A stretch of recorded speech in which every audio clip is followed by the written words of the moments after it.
Welcome to CCNS Bulletin of the Highlights.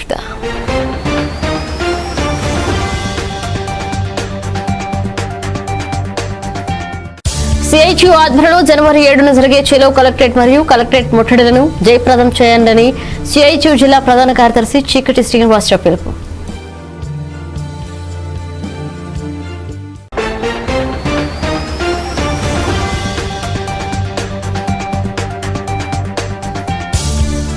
Chirala మండలం కావూరివారిపాలెం గ్రామంలో పేదలందరికీ నివాస స్థలాల పంపిణీ కార్యక్రమం పాల్గొన్న చీరాల శాసనసభ్యులు కరణం బలరామకృష్ణమూర్తి.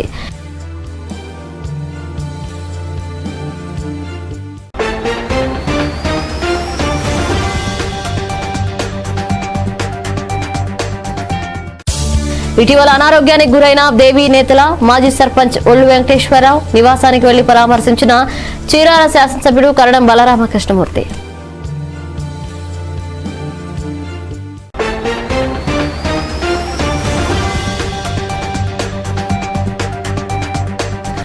ఢిల్లీలో జరుగుతున్న రైతాంగ పోరాటానికి మద్దతుగా జనవరి 7న జరిగే చెలో కలెక్టరేట్ మరియు కలెక్టరేట్ ముట్టడులను జయప్రదం చేయాలని CITU ప్రకాశం జిల్లా ప్రధాన కార్యదర్శి చీకటి శ్రీనివాసరావు పిలుపునిచ్చారు. స్థానిక పేరాలలోని CITU కార్యాలయంలో జరిగిన విలేకరుల సమావేశంలో CITU జిల్లా ప్రధాన కార్యదర్శి చీకటి శ్రీనివాసరావు మాట్లాడుతూ రైతాంగ పోరాటానికి మద్దతుగా CITU ఆధ్వర్యంలో జనవరి 7వ తేదీన కలెక్టరేట్ నిర్వహిస్తామని, ఢిల్లీలో జరుగుతున్న రైతుల పోరాటానికి మద్దతుగా ఈ నెల 7వ తేదీన CITU ఆధ్వర్యంలో కలెక్టరేట్ ముట్టడి కార్యక్రమాన్ని నిర్వహిస్తున్నామని, రైతులు న్యాయమైన డిమాండ్ని కేంద్ర ప్రభుత్వం వెంటనే అమలుపరచాలని, రైతులకు మద్దతు ధర ప్రకటించాలని, కేంద్ర రాష్ట్ర ప్రభుత్వాలు నష్టాలలో ఉన్న వ్యవసాయ రంగాన్ని ఆదుకోవాలని, రైతు వ్యతిరేక చట్టాలను వ్యతిరేకిస్తూ జరిగే కార్యక్రమానికి జిల్లాలోని ఉద్యోగులు, కార్మికులు అధిక సంఖ్యలో పాల్గొని కలెక్టరేట్ ముట్టడి కార్యక్రమాన్ని జయప్రదం చేయాలని వారు కోరారు.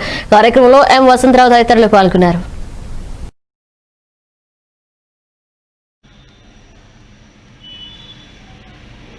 గత 40 రోజుల నుంచి ఢిల్లీ సరిహద్దుల్లో రైతాంగం చేస్తున్నటువంటి పోరాటానికి మద్దతుగా దేశవ్యాప్తంగా కార్మిక వర్గం సంఘీభావం తెలియజేస్తుంది.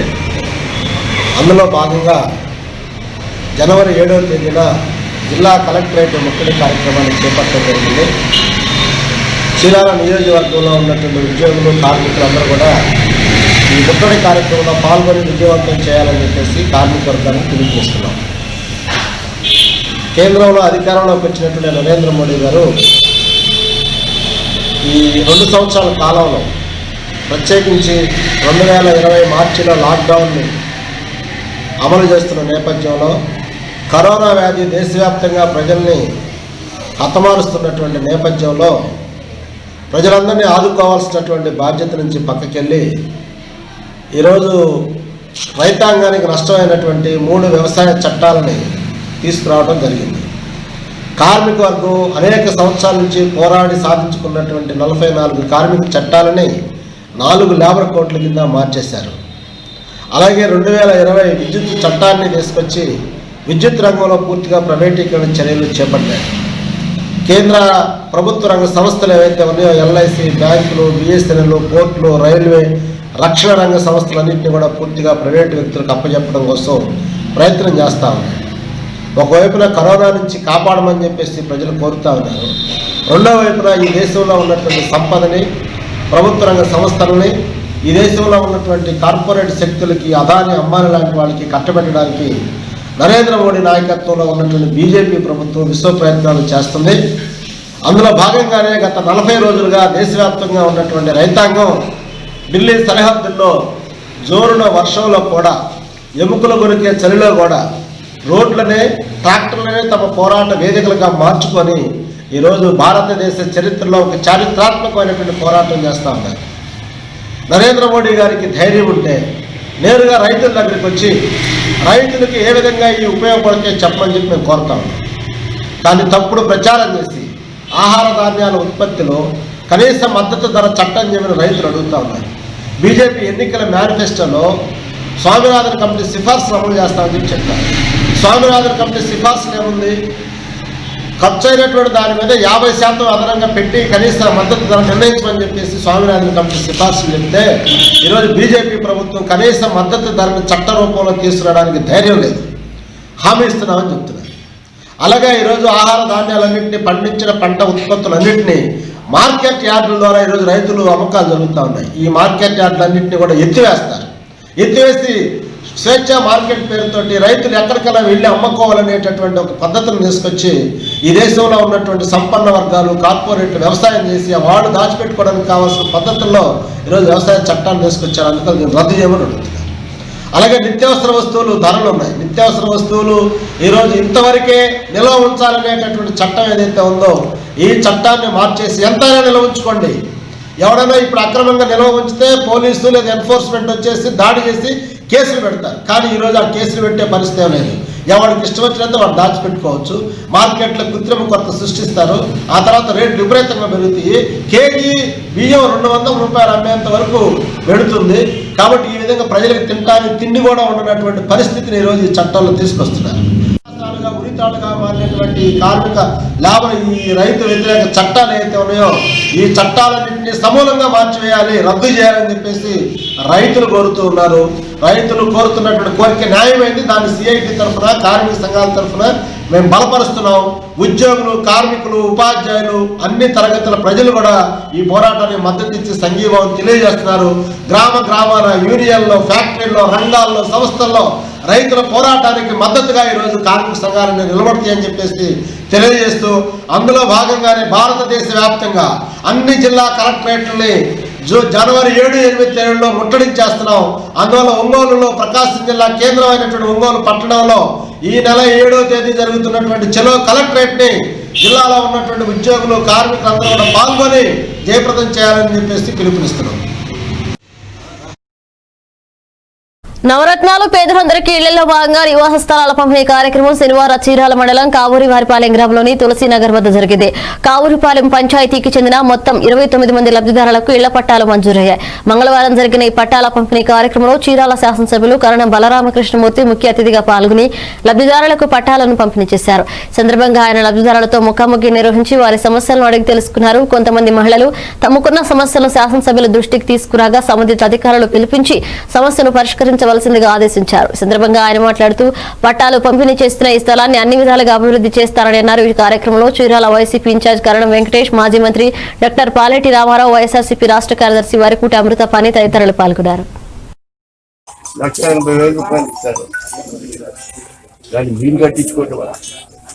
లేదంటే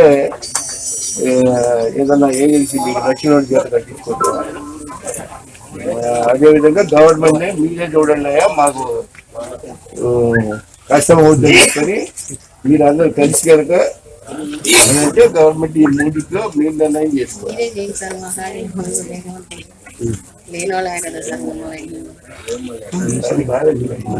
ఏంటంటే మీకున్న దాంట్లో కూడా ఏంటంటే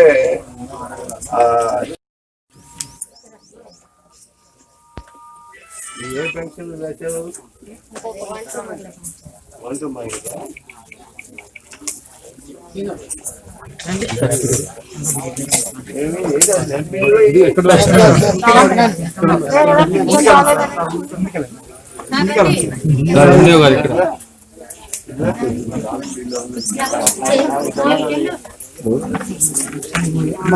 వెంకటేరు వాళ్ళే ఒక్కసారి మీకు రావట్లేదా? వాలంటీర్ ఎవరు ఇక్కడ ఈ వార్డు సంబంధించిన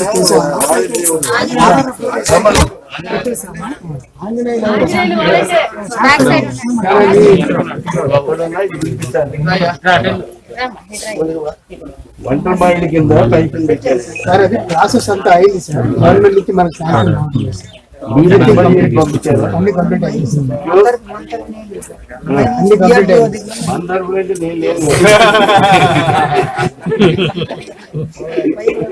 ఎండి గారు ఆపుంటారులే.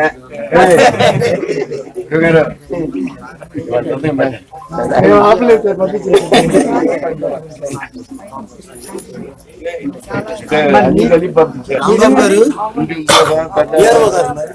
సార్ వెంకటేష్ గారు పిలుస్తుంది. మీకేం ఇబ్బంది ఉంటే చెప్తాను. పెన్షన్ అదేనా? ఎక్కడ ఇల్లు ఎక్కడ? ముగ్గులు వరకు వాలంటీర్లు కూడా ఎట్లా అండి? ఇమ్రాన్ వాలంటీర్ అందరినీ రమ్మని ఈ చుట్టూ పెట్టుకోవాలి వాళ్ళకి భర్తకు వస్తుంది హస్బెండ్కి వస్తుందా హస్బెండ్కి వస్తుంది. ఫ్యామిలీలో ఒకరికి ఇద్దరిలో ఒకటిగా వచ్చింది. ముందుగా చెప్పండి మళ్ళీ వాళ్ళు మనంగా సమాధానం చెప్పేసి హస్బెండ్కి వస్తుంది కాబట్టి నీకు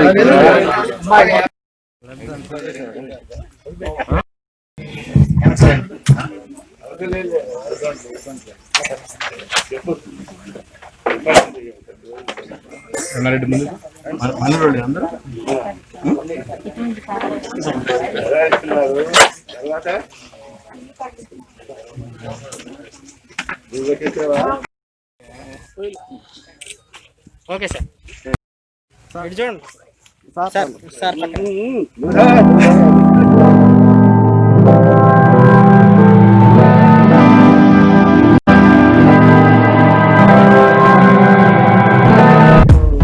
చదువు అనువుగా ఉందా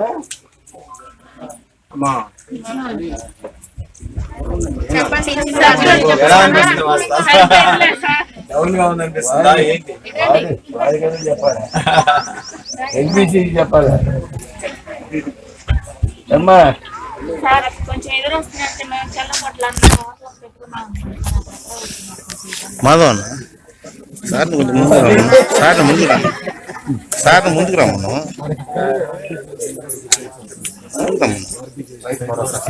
అరవడం చెప్పు ఏమన్నా విలేకరులు ముందుకు రమ్మంటున్నారు అడుగు పెట్టుకుంటాం సార్ మేము పెట్టుకుని మీరు ఎక్స్చేంజ్ చేసుకుంటారా వస్తున్నాం సార్ పెద్దోళ్ళు కదా. మీరు గొడవలు లేకుండా సపోర్ట్ చేసుకుంటే మాకేం అభ్యాసం లేదు.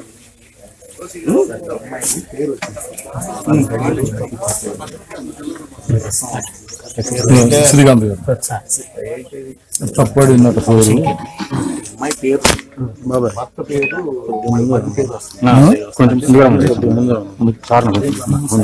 కొద్ది గంట ముందు గంట కొద్దిగా సార్ అట్లా అయినోళ్ళ కోసం మేము ఉంటాం కదా. ఎగిరి మమ్మల్ని ఎవరు చూస్తారు? ఏంటి అది విషయం చెప్పు. అది హస్బెండ్ పేరు మార్చబడింది సార్. అది కరెక్షన్ చేసి ఇచ్చేస్తారు వెంటనే. అది మార్చేసి ఇచ్చేస్తారు. ఏంటి మళ్ళీ వాళ్ళు వచ్చి లేదు సార్. ఉండడం కూడా కరెక్ట్ కాదు. అట్లా చెప్పా వెంటనే తీస్తాను సార్.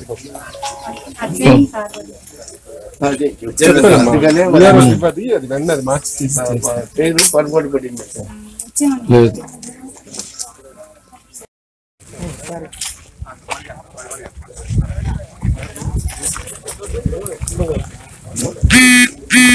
పర్వాలేదు.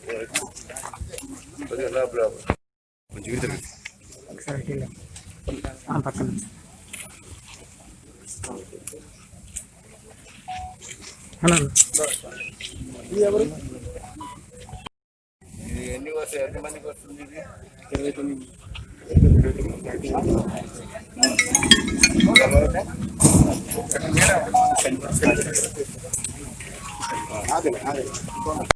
అది ముందు చూసుకున్నావా సార్ కోటేశ్వర సార్ ఇది కొంచెం ట్రెండ్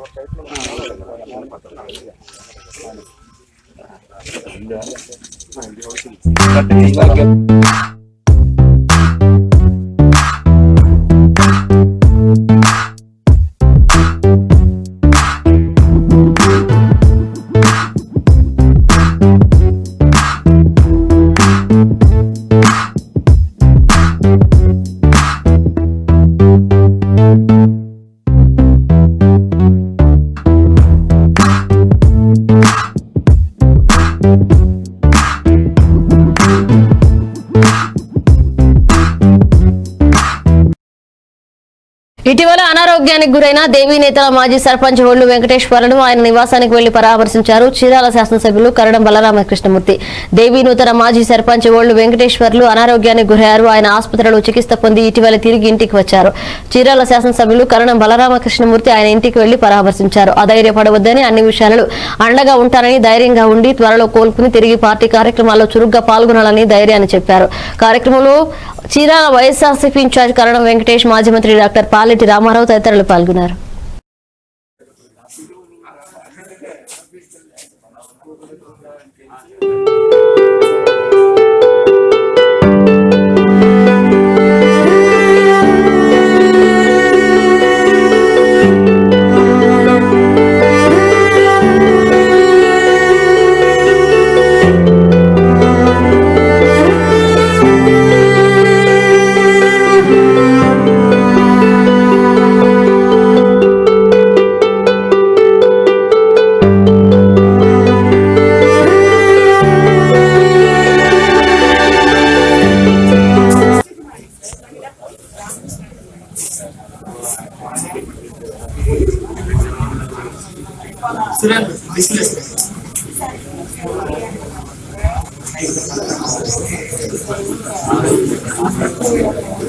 అవుట్ సైడ్ ఇంకా ఉన్న అవుట్ సైడ్ నేను ఎగ్జిక్యూటివ్ పర్సన్స్ పంపించలేదు చేసి పంపించేది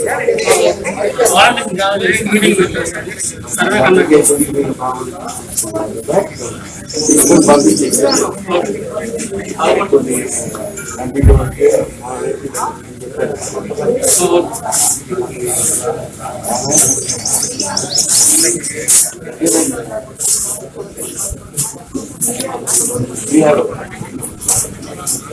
అవును ఇక అవుట్ సైడ్ ఏం ఉంటున్నారు కదా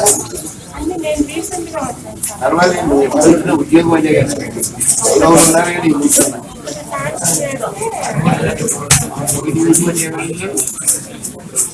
ఉన్నారని కదా ఇంకా మంది ఉన్నారంట మీరు ఎంజాయ్ చేసి పంపించేసి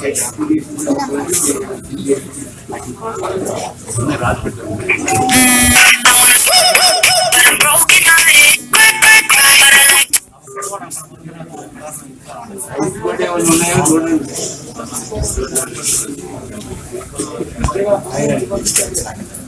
ఎంత పాపులేషన్ ఎంత ఇక్కడ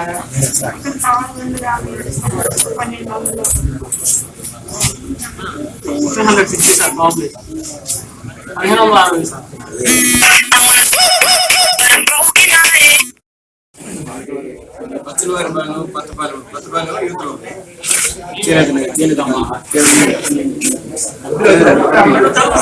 ఆ కాలం పచ్చలవారిపాలెం అట్లాగే మేము మధ్య పెట్టాము.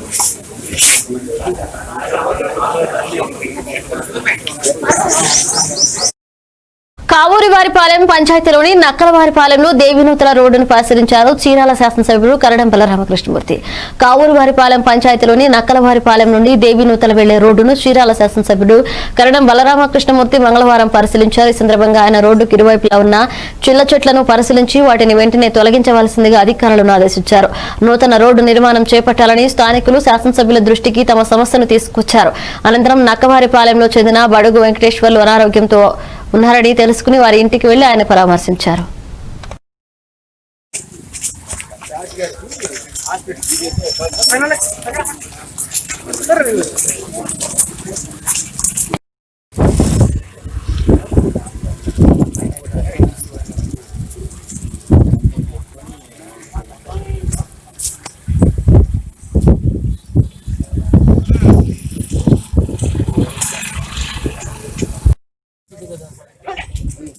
పుల్లయ్యపాలెం, లింగాపురం, దేవినూతల, పట్టణపాలెం, రామచంద్రపురం చాలా ఉన్నాయి. యాచిక్స్ ఉన్నాయి బాగా.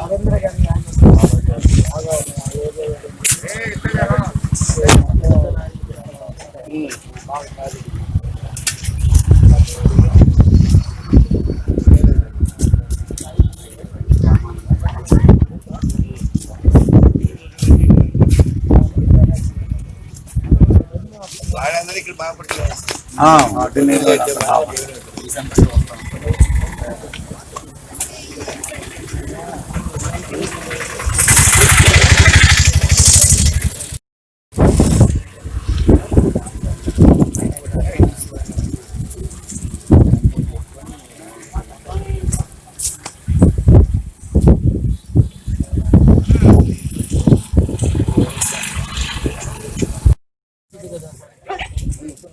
పుల్లాయిపాలెం, లింగాపురం, దేవునూతల, పట్టణపాలెం, రామచంద్రపురం చాలా ఉన్నాయి. యాచిక్స్ ఉన్నాయి బాగా.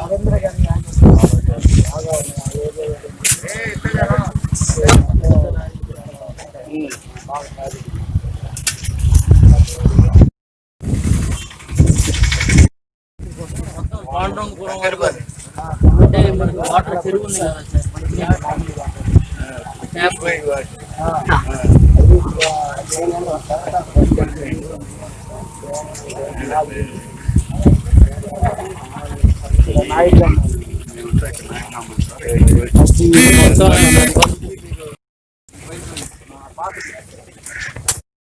బాబు ఇట్లా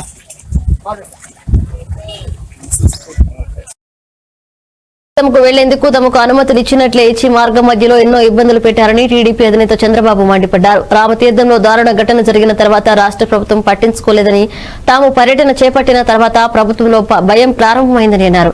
ఘటన జరిగి రోజులు గడుస్తున్నా పట్టించుకోకుండా వైసీపీ ప్రభుత్వం ఏం గడ్డి పీగుతోందని చంద్రబాబు ప్రశ్నించారు. రాష్ట్రంలో దేవాలయాలను ప్రభుత్వం కాపాడుతుందని నమ్మకం పోయిందని, మన దేవాలయాలను మనమే కాపాడుకుందామని ఆయన అన్నారు. గ్రామాల్లో చర్చీలు పెరిగిపోతున్నాయని, ఈ విషయంపై హిందువులు ఆలోచన చేయాలని చంద్రబాబు సూచించారు.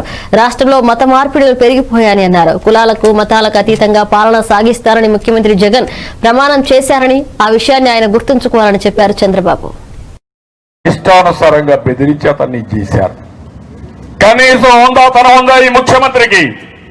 ఒక ఎమ్మెల్సీ మీ నియోజకవర్గంలో ప్రత్యర్థి, అలాంటి అభ్యర్థి పైన సిగ్గు చరణం లేకుండా, మానవత్వం లేకుండా నీ ఇష్ట ప్రకారం నువ్వు చేస్తావా? ఏమనుకుంటున్నావు? నీకు ఒక ఇది ఉంది, అహంభావం, ఎవడేం చేస్తాడని. నీ అహంభావాన్ని సాగనివ్వని హెచ్చరిస్తున్నా, గుర్తుపెట్టుకో. నేను కూడా ఆ మార్గం అనుకుంటే అడుగు బయట ఇంట్లో నుంచి చేసేవాడు కాదు. ఈ విషయంలో గుర్తుపెట్టుకోవాల్సిన అవసరం ఉంది. ఇన్ని రోజులు తిరిగాడు రాష్ట్రం అంతా. తిరిగావాడు నేను అనుకోండి తిరిగేవాడు నువ్వు తిరగనిచ్చేవాడినా? ప్రజాస్వామ్యానికి గౌరవం ఇచ్చా, నీకు కాదు నేను ఇచ్చిన గౌరవం. ఆ హోందాతనంతో మేము ప్రవర్తించాం, నువ్వు హోందాతనంతో ప్రవర్తించడం లేదు. మీరు చూస్తే పొంగునూరులో ఓం ప్రకాష్ను చంపేస్తారు. చంపేసిన తర్వాత ఆయన ఫోన్ దొరకదు. ఫోన్ డైరీలు అన్నీ ఉంటాయి కదా, కట్టది మాయం చేసేస్తారు. ఆ తర్వాత సుబ్బయ్యని చంపుతారు ప్రొద్దుటూరులో. ఆయన దగ్గర ఫోన్ ఉండదు. ఎక్కడ చంపుతారు? పబ్లిక్ ప్లేస్లో చంపుతారు. చంపిన తర్వాత ఆ ఫోన్ ఉండదు. ఎంత దారుణం అండి ఇవన్నీ. ఇంకొక పక్కన నిన్న అబ్బుల్ని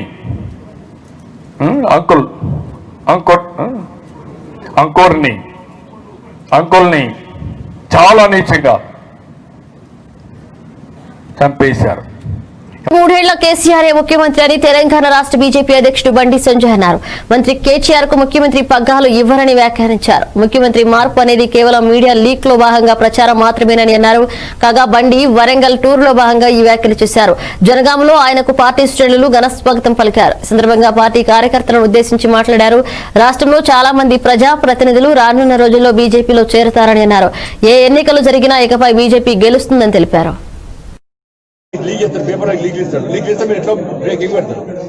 పేపర్లో కేసీఆర్ ఫ్రంట్ పేజ్ పెడతారు. ఆయన మళ్ళీ చేస్తారు, సంతోష్ చేస్తారు. మళ్ళీ ఎవరు అభిప్రాయం మరి కేసీఆర్ ముఖ్యమంత్రి చేస్తారట, ఆయన పైన సంతోష్ ఆయన చేస్తాడు. ఇద్దరు మధ్య కుట్ట పెట్టిస్తాడు. ఈయన 3 సంవత్సరాలు కేసీఆర్ ముఖ్యమంత్రి. బాకా ఎన్నికల్లో కానీ, జిహెచ్ఎంసీ ఎన్నికలు కానీ ప్రజలైతే తీర్పునిచ్చారో, నిర్ణయాన్ని ప్రకటించారో, ఆ ఫలితాలే తెలంగాణ రాష్ట్ర వ్యాప్తంగా ఎక్కడ ఏ ఎన్నికలు జరిగినా కూడా అవే ఫలితాలు పునరావృతం కాబోతున్నాయి. Modi Kochi Mangaluru gas pipeline December 5 ఉదయం 11 గంటల వీడియో కాన్ఫరెన్స్ ద్వారా ప్రారంభించనున్నారు. ఈ విషయాన్ని ప్రధాని కార్యాలయం తెలిపింది. ఈ మేరకు ఓ ప్రకటన విడుదల చేసింది. ఆత్మ నిర్భర్ భారత్ లో భాగంగా 450 కిలోమీటర్ల పొడవైన పైప్ లైన్ ను గెయిల్ ఇండియా లిమిటెడ్ నిర్మించిందని పేర్కొంది. ఈ పైప్ లైన్ ద్వారా రోజుకు 12 మిలియన్ మెట్రిక్ స్టాండర్డ్ క్యూబిక్ మీటర్ల రవాణా సామర్థ్యం ఉందని తెలిపింది. ఈ ప్రాజెక్టు నిర్మాణ వ్యయం 3000 కోట్లు. పైప్ లైన్ ప్రారంభం చరిత్రలో మైలురాయిగా నిలిచిపోతుందని ప్రధాని అన్నారు. An enabler in the growth of the energy sector in Kerala in particular and the overall development of the state in general. I conclude by extending greetings to you all. Thank you.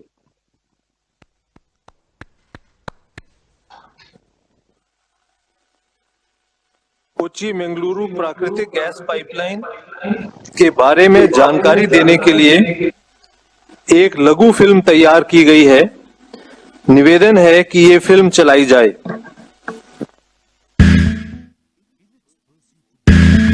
In its pursuit towards Atmanirbhar Bharat, country's energy demands are growing. Union government's aim is to have an energy agenda to ensure energy justice blended with a sustainable growth. The country is moving towards a gas-based economy and is working towards increasing the share of natural gas from 6.3% to 15% in the energy mix in coming years to ensure cleaner, greener and more inclusive future for India.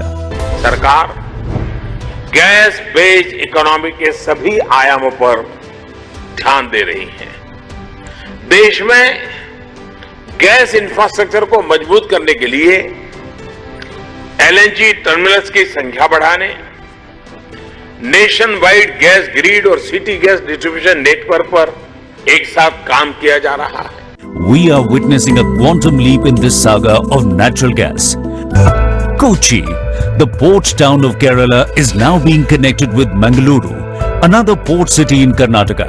Kochi-Mangaluru pipeline is a part of Government of India's ambitious plan to connect these states with national gas grid to reap the benefits of gas-based economy.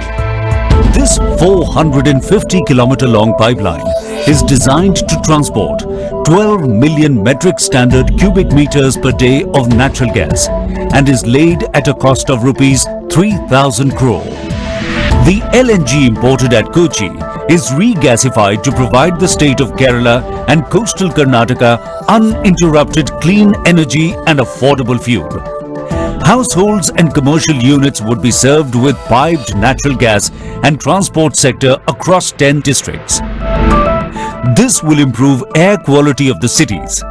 Gas pipelines eliminate the need of moving fuels through road tankers and reduce the congestion on roads.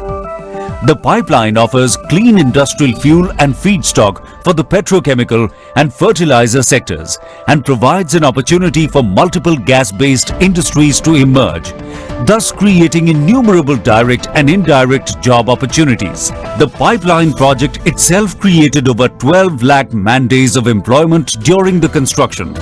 Laying of this 30-inch and 24-inch pipeline amidst highly populated habitations, squeezed right-of-use passages, tough terrains, rocky areas, hillocks. Water bodies posed complex challenges which were handled innovatively by use of advanced technology. This pipeline augurs a sparkling future by bonding states and fueling economy. Prime Minister Shri Narendra Modi ji dedicates this GAIL India Limited's magnificent venture of Kochi-Mangaluru natural gas pipeline to the nation today. EV Bulletin updates. Keep watching CCN News. Namaskaram.